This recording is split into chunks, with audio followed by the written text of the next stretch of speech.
Mewgenics, a game created by Edmund Mcmillian, the creator of Binding of Isaac, has released a new update for what the game is going to entail. There have been a lot of updates as the game has come out, or is being in active development, where he's released little, little crumbs and little appetizers, little hors d'oeuvres to satiate the community wanting to know so much about the game. In today's update, he talks about passive abilities and all the active abilities that are in the game. He doesn't go over every single one, obviously. A lot of these are going to be left to discovery in the game when we actually play it and the game is actually released.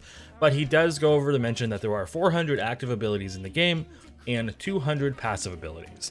So you can imagine there are a lot of combinations that are going to exist in the game once it is actually finally released. He does go over some of the actives and passives that exist, about like 10 or so of them, or a little less, I believe. And most of these come from, well, you all start with one. When you get your collared ability, you got a collarless active, and then another from the collared ability, and then you get more as you level up. You might unlock more passives or unlock more actives at certain levels. He goes over, like, for example, when you reach level 2 and 5, and I think there is like, it was level 3 and 9 and one other level where you could either gain a passive or you upgrade one of the active abilities that you already have. So he goes over a few of the active abilities that do exist. He talks about Toss, which can do throwing rocks or throwing other things adjacent. Can be tossed into glass or tossed into water, or be moved to one of your guys, or even throwing one of your own cats, your own allies, into a spot that you feel would be a better place for them. And while they do take a little bit of damage, even if you use it on allies, that I can see that being a very good positional thing, where you are either going to take 1 damage from being thrown, let's say, versus 3 damage from that attack from the cat that now can't get to you because you moved. He also goes over Frost Blast, which is a straight line that goes and attacks, freezes them, and the first one that hits, it freezes, and I believe it still does damage to the ones behind it, but they do not get frozen. While they are frozen, they are immune to damage until the next turn when they are thawed out. So it can be a very good crowd control ability.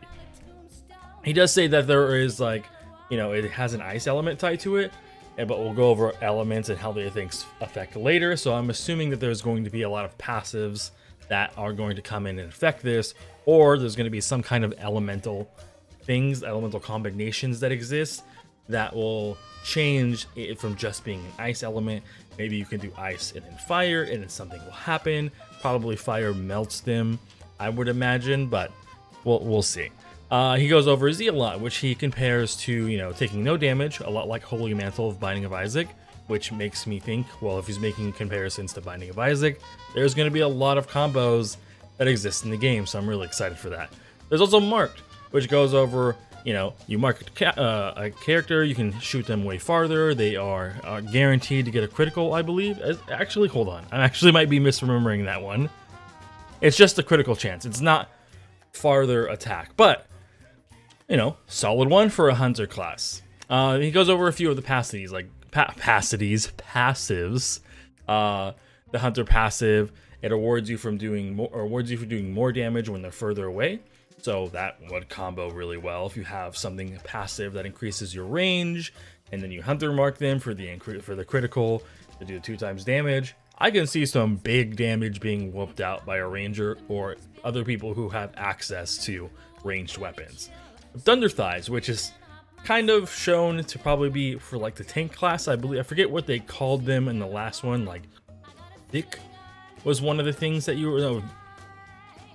I can't remember exactly. There was some stuff on the last video where I talked about how the really big tank class had some abilities that made you like have thorns or have more HP or stuff like that. And it looks like Thunder Thighs will definitely have some big interactions with those kind of classes, because it gives you the ability to trample. So when you walk through an enemy, instead of getting stopped and not being able to go through them, or you have to go around them, you will now just be able to walk right through them and do extra damage. And in this own thing, he talks about how if you have thorns, that'll also count as extra damage, because technically they touched you. So they'll take not only damage from being trampled, but damage from the spikes that are on your body. There's also Undercat, which is a very good combination with Throw, because Undercat works that you get bonuses, strength, and damage reduction for Brace, and you can do more damage, and now you take less damage. You can throw let's say a tanky enemy that has this, or a tanky ally that has this, and then throw them in, and now all of a sudden they have really high strength, they do a bunch of melee damage, and they take barely any damage. This would be like a great, you know, I think would be great for tank. Maybe fighter would come out really good for this, but you'd probably want someone who has like a lot of HP that can take these hits, because let's say they fight 4 different things, that's going to be 8 strength and 4 reduced damage for every hit. Pretty big. You also have tutor, which this is where he starts to like kind of hint that there's going to be like minor game breaking combos, because how tutor works is whatever spell that you used, now everyone on your allies team or your team now has access to that last spell that they used, because the one that used it has tutor. So let's say you had a move that increased your speed, right? Let's say something like haste. Now you can have 3 more movement. That means that now everyone on the board on their turn will have that haste move, so they can all use it, and everyone will have, let's say, 3 more hit space move, an extra turn, whatever that ability is that you use. You know, whether it be like a strength up ability or extra damage or something like that. Or if you had the frost one, right, maybe you can freeze everyone on the playing field to take a little bit of damage, then you can maybe throw them and things like that. You know, there is some combos that he's already hinting that are going to exist. He hasn't specifically pointed out any, but I can see some in here for sure, off the small things that he has done. Not any game breaking ones probably, but game breaking ones do exist for this one. He just hasn't told us exactly what they are. Now we're going to go back into the upgrades. This is what I was talking about, where level 9 and it was level 6, where you can either upgrade when you're active under your actives, or upgrade a passive at 7, or gain an additional active or passive at 9. So there it's when you start getting into the choices of combos and things that you want. Do you want another active? Do you want another passive? I'm not sure if passives are going to be completely randomly rolled and you just kind of have to go with what you get, or you're going to have like a choice between 3 or 5, or you can just pick whatever you want. I'm not entirely sure how it is. I think that there will be probably some RNG that's probably factored into this about what it does, but he does go over how some of the upgrades will affect the ones that he's shown, like marking an enemy will also mark all other enemies, so that'll be really good. Toss will allow you to toss stuff onto objects and enemies, dealing higher damage to both. The increased Thunder Thighs is more damage, and additional con, which is even greater. Like if you had a really tanky class, if you had Thunder Thighs and Underdog, you can just roll into the middle of the battle and you have way more HP if you have it upgraded, way more damage because you have all that strength from the people around you, and way reduced physical damage taken. That I could see being a very, very good tank combo. Tutor, your teammates learn the upgraded version of your abilities, you teach them, and students become the masters. So I'm going to assume that the Tutor Plus, maybe when you use this, it's something that they learn permanently. Now this I could see becoming extremely powerful, because it says the students become the masters. So maybe like whatever skill you use, they now have permanently, and you can basically make any cat that is not a mage by having this Tutor Plus, or make all of your teams a mage with this Tutor Plus. I can see the potential game breaking factors of this. You basically can make one class 2 classes and have access to all the abilities that another one has. Yeah, that would definitely be very, very OP. It'd make them very, very unique too. It's basically multi-classing them unintentionally.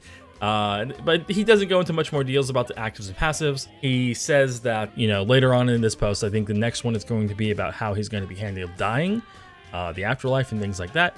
But he actually goes off and shows some of the team, the people who are working with artwork in the game, people who have usually, most of the people he has worked with are people who have done fan art in the past. He's really liked their style, and then he hires them on for new games. So he goes over Sony, was first introduced when he was making Forest Souls and his Isaac fan art at Draw Drop, so he brought him on. And you have Vivian Voss, which did stuff for Forest Souls, which I believe was their card game. I never personally played their card game myself, but I've heard good things about it. And then you also have, my butcher this, Tikara, another person in the Isaac community art. So these people he's brought in because they've made great art. He liked them. He brought them onto the team for creating more stuff. the UIs and the characters and the status effects, everything kind of really going on with the game. His style and their style kind of meshing together to create these things.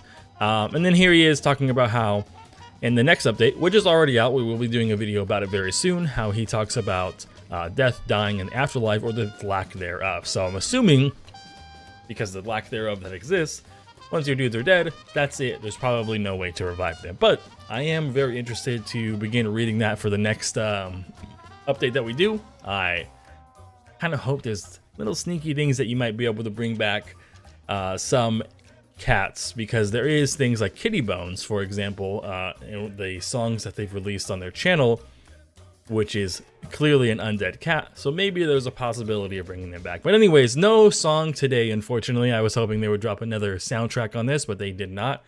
So I will see you guys in the next video. Bye.